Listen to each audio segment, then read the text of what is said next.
देश भर में चल रहे आजादी के अमृत महोत्सव के माध्यम से हम उन महान हस्तियों को याद कर रहे हैं जिन्होंने देश की आजादी में अपना अहम योगदान दिया है।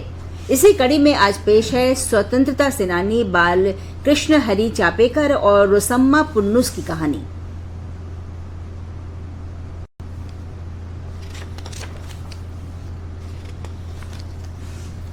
पुणे को आतंक से मुक्त करने के लिए रैंड से बदला लेने की योजना बनाई। 22 जून 1897 को पुणे में महारानी विक्टोरिया के राज्याभिषेक की जयंती मनाई गई।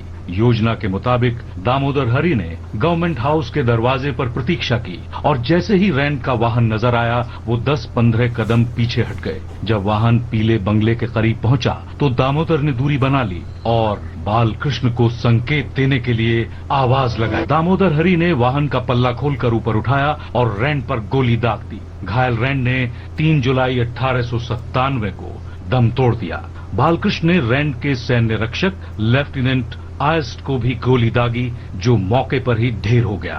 चापेकर बंधुओं महादेव रानाडे और साठे को पकड़ लिया गया। दामोदर चापेकर ने 18 अप्रैल 1898 को, वासुदेव हरि ने 8 मई 1899 को, महादेव विनायक रानाडे ने 10 मई 1899 और बालकृष्ण हरि ने 12 मई 1899 को अपना सर्वोच्च बलिदान दिया। किशोर होने के कारण साठे को 10 वर्ष के कठोर श्रम की सजा हुई। इन सभी महान स्वतंत्रता सेनानियों को हमारा शत शत नमन। हम आज स्वाधीनता सेनानी रोसम्मा पुन्नुस का भी स्मरण कर रहे हैं।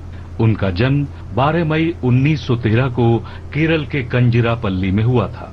उनकी बड़ी बहन प्रसिद्ध स्वतंत्रता सेनानी अक्कम्मा चेरियन त्रावणकोर की झांसी की रानी के नाम से लोकप्रिय थीं। रोसम्मा ने स्वतंत्रता आंदोलन में सक्रिय भूमिका निभाई और करीब 3 साल तक वो जेल में रहीं। स्वतंत्रता के उपरांत रोसम्मा राजनीति में आ गईं और केरल विधानसभा की सदस्य के रूप में शपथ लेने वाली पहली महिला बनी। रोसम्मा पुन्नुस केरल विधानसभा की पहली प्रोटेम स्पीकर भी थीं। उन्होंने केरल महिला संगम की अध्यक्ष के रूप में भी काम किया और प्लांटेशन कॉरपोरेशन की अध्यक्ष भी रहीं। 1987 में वे आलापुझा से विधानसभा के लिए निर्वाचित हुईं और बाद में त्यागपत्र देकर 1998 में केरल महिला आयोग की सदस्य बनी। वे राजनीति और राज्य के सामाजिक क्षेत्र के लिए भी सक्रिय रहीं। 28 दिसंबर 2013 को रोसम्मा पुन्नुस का निधन हो गया। रोसम्मा पुन्नुस को हमारी भावभीनी श्रद्धांजलि।